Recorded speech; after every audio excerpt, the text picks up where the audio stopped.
Je m'appelle Céline Cavé, je suis modiste, j'ai 51 ans.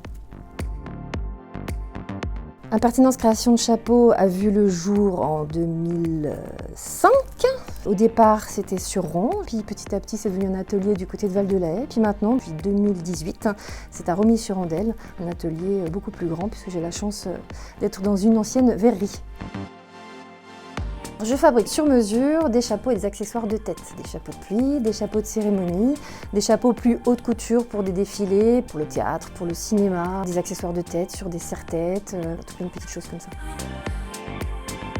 Il y a autant de procédés que de types de chapeaux. Souvent, ce qui intéresse les gens, c'est essentiellement les chapeaux de cérémonie, parce que là, c'est un petit peu plus spectaculaire. On part d'une matière première que je vais teindre, puis après, je vais la durcir. Dans mon jargon, on va dire, je vais la prêter. Et puis, je vais la mouler avec de la vapeur sur une tête en bois, voire un vase, voire un plat. Puis après, je vais monter, donc je vais faire des coutures, monter une tête et puis un plat. Et puis, je vais mettre une garniture qui peut être composée de fleurs en soie que je vais fabriquer ou de petites plumes que je vais transformer, que je vais teindre et que je vais assembler. Voilà. Un accessoire de tête, c'est pareil, ça peut être plein de matières différentes, du sisal, du bintal, des plumes, des perles. C'est infini. Il y a autant de matières que de chapeaux possibles. Je trouve l'inspiration de mes rencontres en fait et des échanges que j'ai avec les gens. Les yeux, le visage, ce que dit la personne, moi ça me parle et tout de suite j'envisage 1, 2, 3, 4 chapeaux. Donc je vais utiliser des matériaux, je vais utiliser mes doigts, je vais peut-être plier ma matière ou bien l'arrondir ou bien la déchiqueter. Puis au fur et à mesure que je fais ça, automatiquement je vais imaginer oh, on pourrait aussi faire ça, puis un deuxième, puis un troisième, puis un quatrième. Donc ça se décuple à l'infini.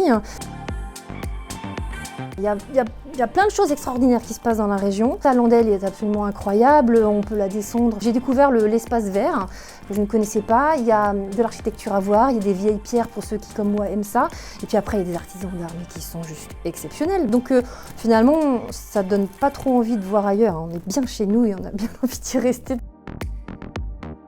J'ai des petits projets de formation, ouvrir mes capacités, mes machines, prêter mes doigts en fait à des femmes qui souhaitent se faire elles-mêmes leur chapeau. J'aimerais évidemment ouvrir les lieux à d'autres artisans d'art parce que c'est super important de partager et je pense qu'on est mieux que quand on est ensemble. De permettre aux Romillois et tous ceux qui veulent de venir rencontrer des artisans d'art et puis surtout de venir acheter, c'est super important. Voilà, moi j'ai beaucoup de projets donc on va encore entendre parler d'impertinence pendant très longtemps j'espère.